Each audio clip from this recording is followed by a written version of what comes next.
Para quem ligou agora, o assunto é sobre o corte de ponto, assunto que está afligindo os trabalhadores da educação, muitos sem nada do seu salário. Imagine você, telespectador amigo, o que é não ter um centavo do seu salário depositado pelo seu empregador, enquanto você está lutando pelos seus direitos. E nós estamos lutando pelo direito das crianças de uma escola de qualidade. Então, é muito triste isso. Realmente, a Prefeitura, esse mês, abusou. Doutor Ítalo, o senhor estava falando sobre a questão dos direitos que as pessoas não perdem. E a gente tem recebido muitos telefonemas, muitas pessoas têm procurado o sindicato para falar das ameaças que estão sofrendo. Então, as pessoas vão procurar os órgãos públicos para falar sobre a sua licença-prêmio. E aí a resposta é, não tem licença-prêmio porque teve greve. Como é que funciona isso? Rose, esse tipo de conduta do empregador é conhecido dentro do direito do trabalho e dentro do direito administrativo, que é o ramo que cuida especificamente do servidor público, como uma conduta antissindical. O que é uma conduta antissindical? É a conduta do empregador que visa prejudicar de alguma maneira a liderança sindical ou os trabalhadores que a partir dela fizeram greve de maneira ilegal, indevida, ilegítima, antiética. Então me parece que esse tipo de ameaça, como eu esclareci anteriormente, não tem fundamento jurídico, haja vista que o gozo de determinados benefícios, quando atingidos os requisitos previstos em lei, é de obrigação por parte da Prefeitura. De outro lado, esse tipo de ameaça me parece que é uma típica conduta antissindical. Quando o empregador, insatisfeito com a luta coletiva dos empregados, começa a frustrar as expectativas de direitos ou o próprio exercício dele, seja da liderança sindical, seja da base que aderiu ao movimento grevista, enfim, existem normativas dentro do direito brasileiro que condenam esse tipo de prática. E existem normativas internacionais da OIT, Organização Internacional do Trabalho, às quais o Brasil aderiu, ou seja, apesar de ter vindo do direito internacional, quando o Brasil adere a essas normativas, elas fazem parte também do direito nacional.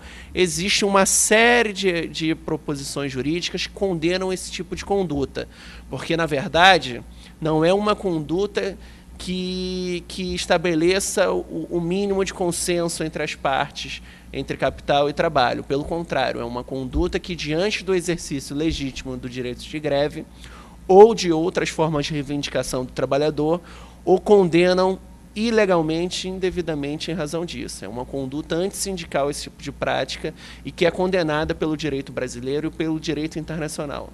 Então, a gente recomenda a qualquer trabalhador da educação que tenha a sua licença negada, que já estava tudo combinado, tudo certinho, e está sendo negada. E está sendo dito que é em função da greve, para procurar o sindicato, levar o seu protocolo, o número do seu processo, para que a gente possa estar, assim, recorrendo na justiça em relação a isso. Uma outra coisa que tem acontecido e tem sido denunciada muito frequente é em relação à questão das férias. A Prefeitura ameaçando que as pessoas vão perder o direito às férias, doutor Ítalo. Olha, as férias é um direito do trabalhador. Primeira coisa que a gente tem que pontuar. E que o empregador deve necessariamente reconhecer esse direito. Porque ele é previsto em lei, porque ele cumpre uma função social de retirar o empregado durante determinado período do ambiente do próprio exercício do trabalho para fins de descanso. Primeira coisa que a gente tem que pontuar, as férias são direitos dos trabalhadores. Ainda que se pense em postergar o exercício do ano letivo para fins de ministrar o conteúdo não ministrado em razão da paralisação, o que é possível é postergar o período de greve, mas nunca anulá-lo em razão da previsão legal e em razão da sua própria função social. Insisto, esse tipo de conduta me parece uma típica conduta antissindical. E falo mais, o postergamento do ano letivo para fins de ministrar o conteúdo não ministrado em razão da paralisação tem como pressuposto o pagamento do período paralisado, sob pena de a administração querer se valer do trabalho alheio sem fazer a contraprestação, que é o pagamento do vencimento. Então, só pode haver, no máximo, uma postergação do ano letivo, mas nunca frustrar o direito de férias e nunca querer se valer do trabalho alheio sem a contraprestação devida. Doutor, ele está levantando uma questão muito importante. O ano letivo esse ano não está completo. E o governo vai ter que dar conta disso, sim, porque as crianças ficaram sem aula. Inclusive, faço uma solicitação a todos os pais do Liceu Municipal Prefeito Cordolino Ambrósio que verifiquem o cumprimento das aulas de seus filhos. Algumas turmas de 9º ano ficaram sem professor de português, sem professor de matemática, por cerca de 70 dias durante esse ano. E a reposição dessas aulas, como será feita? Em várias outras escolas, algumas disciplinas não foram dadas. Falta de professor. E aí? Como é que fica isso? Como é que fecham os 200 dias? Se nós ficamos 30 dias em greve, então vários alunos ficaram sem conteúdo nesses 30 dias. A prefeitura vai dar conta disso como? Nós só vamos fazer reposição e temos total interesse, sim, em prestar o nosso serviço aos alunos, às famílias. Em momento nenhum, a categoria se coloca contra o direito dos alunos. A gente não se coloca contra, a gente se coloca à disposição para estar repondo esses conteúdos. Mas reposição tem que estar ligada a pagamento. Se descontou os dias, nós já perdemos o nosso pagamento, não havendo reposição de pagamento, também, é claro, não haverá reposição de conteúdo. Então, isso é um assunto que importa a toda a população. Os alunos estão com seu ano defasado. A prefeitura está postergando essa discussão, não chama o sindicato para conversar, não atende os e-mails, não responde aos ofícios, deixando esse assunto fluir, terminando o ano. Então, a prefeitura, doutor Ítalo, está impedindo que os alunos tenham seu ano completo, não é isso?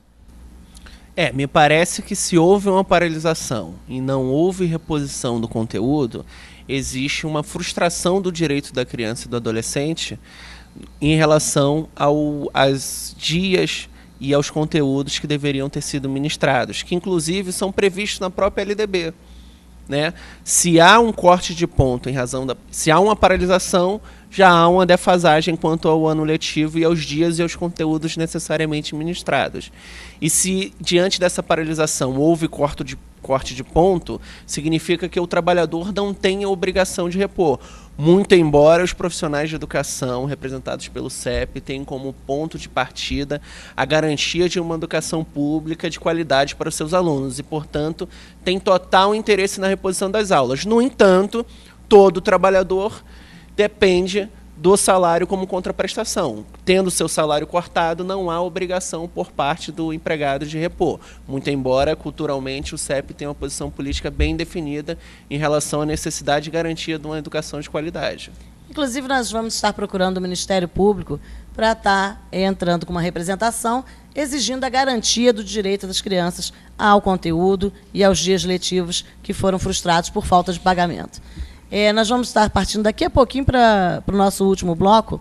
E só colocar também, doutor Ítalo, em relação à questão da aposentadoria, que o senhor falou logo no início do bloco, e que algumas pessoas ficaram em dúvida e têm ligado para lá. Gente, tudo que é direito que já foi adquirido, o tempo que eu já completei para licença-prêmio, o tempo que eu já tenho para aposentadoria, a prefeitura não pode mexer em nada disso. Tá? Ela só pode contar daquele dia em diante. Então, quem já tinha licença-prêmio completa, publicada, já completou o seu tempo, está tudo certinho. Tá? Não tem nada disso. É muito falatório, é muita fofoca, muita ameaça velada.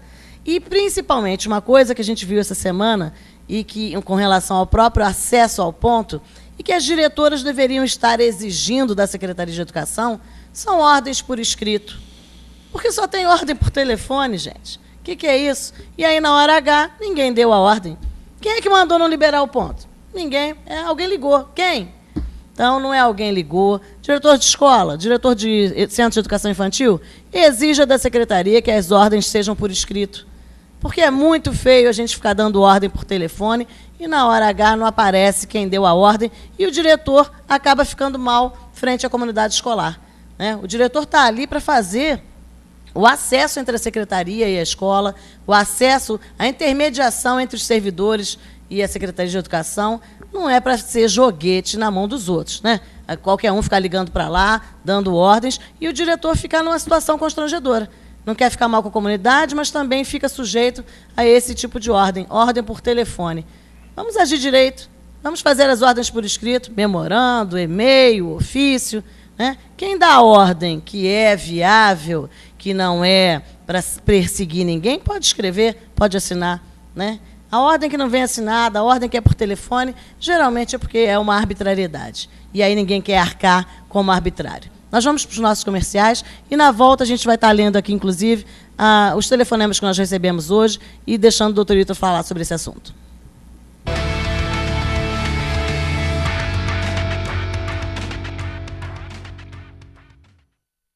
O sindicato é a entidade que representa os interesses de uma categoria.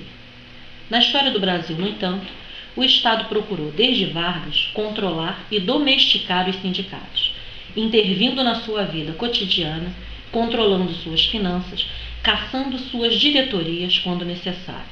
E até hoje temos que lutar no dia a dia para manter nossos direitos. O CEP se legitimou nas lutas travadas pelos educadores, e sua história revela um pouco dos passos que a categoria deu até conquistar legalmente seu sindicato, que completou, em 2014, 37 anos de luta. A frase, o CEP somos nós, nossa força e nossa voz, não se trata apenas de uma palavra de ordem, mas sim uma ação necessária. Aqueles bravos profissionais que passam por toda a greve e mobilizações, aqueles que percorrem escolas junto com a direção, que se organizam, que participam dos atos, assembleia, são os protagonistas deste grandioso movimento. Com estes profissionais, vamos à luta, nas greves, e assim arrancamos as vitórias que precisamos. CEP, Sindicato Estadual dos Profissionais de Educação. Fica localizado na rua Marechal Floriano Peixoto, 372, com horário de funcionamento de 12 às 18 horas, de segunda a sexta-feira. Telefone 2231-4575. Nosso sindicato é unificado e representa professores e funcionários administrativos do município de Petrópolis e do estado do Rio de Janeiro. Servidor, só a luta muda a vida. Conheça e participe do seu sindicato. A categoria tem reafirmado no seu dia a dia que este é sim o seu sindicato. Não fique só, fique sócio. Felícia ao CEP.